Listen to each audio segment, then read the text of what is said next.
Mais uma vez juntos aqui no canal Bom Pastor, aprendendo um pouco mais sobre o Evangelho de Mateus. Estamos em Mateus, capítulo de número 5, versículo de número 4, que diz assim: Bem-aventurados ou felizes os que choram, pois eles serão consolados. Os que choram eram aqueles que lamentavam a condição espiritual, a condição nacional que Israel vivia naqueles dias. Descrita por muitas vezes, e até mesmo no passado, por Isaías, por Jeremias. Paulo também falou dessa condição pessoal de Israel naqueles dias. O apóstolo Tiago falou sobre elas.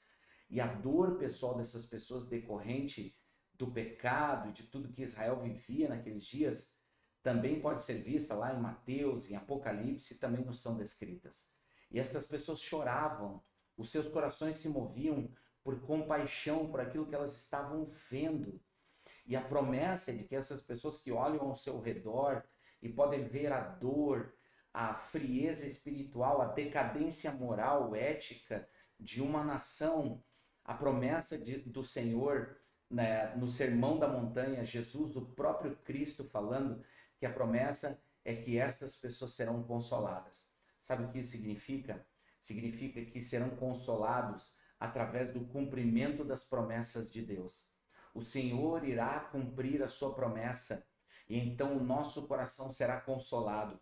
Aqueles que choram pela nação, aqueles que choram pelos perdidos, aqueles que choram pelos que sofrem, estes serão consolados porque verão o cumprimento das promessas de Deus.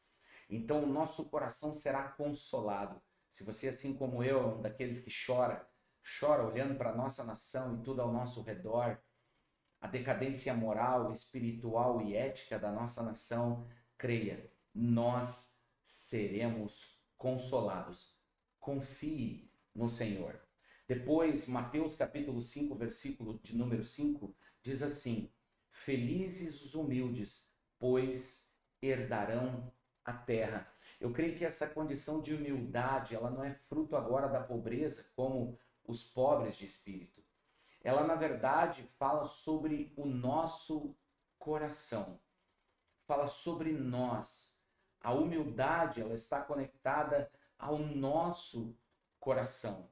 Se nós observarmos no Salmo de número 37, versículo 11, que é praticamente citado aqui por Jesus, em outra ocasião, Jesus se descreve em termos semelhantes, ou seja, diferente de outros mestres, dizendo ser manso e humilde, que é o contrário do orgulho, que é descrito também em outros versículos do Evangelho de Mateus. Esta característica de Jesus é exemplificada em sua morte na cruz, quando ele se torna como um servo. Nas palavras do apóstolo Paulo, Jesus abriu mão de ser como Deus e se tornou como um servo e foi fiel até a morte e morte de cruz. Paulo nos aconselha a tomarmos como exemplo a atitude de Jesus, de humildade.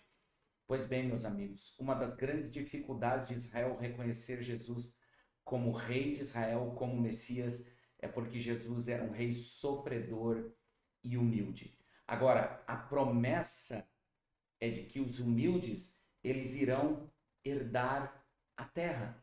Eles herdarão a terra.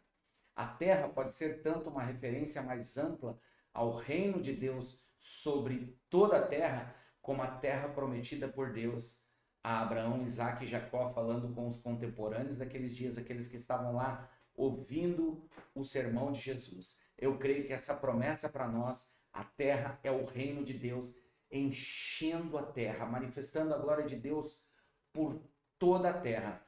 Os humildes herdarão a terra. Os humildes são parte desse reino sobrenatural do nosso Senhor e Rei, Jesus Cristo. Que Deus abençoe sua vida poderosamente, em nome de Jesus.